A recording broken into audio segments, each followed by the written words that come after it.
Hi guys, it's Maureen. Welcome back to My Little English page.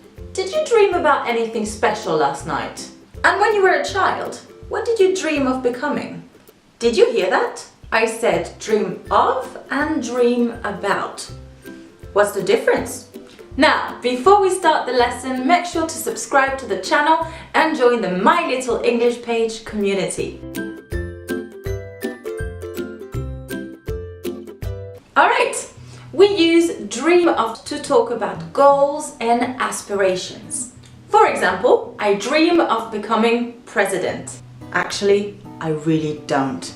And by that, I really mean I want to become president.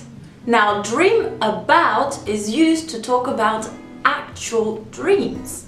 I dreamed about meeting the Queen of England. I wish, that'd be really cool. This means that I had an actual dream in which I met the Queen of England. Alright guys, that's it for today's lesson. Make sure to leave your example in the comment section below.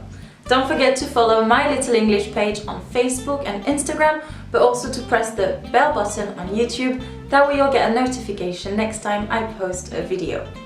That's it for today guys. Thank you so much for watching and of course, keep on learning. Bye bye.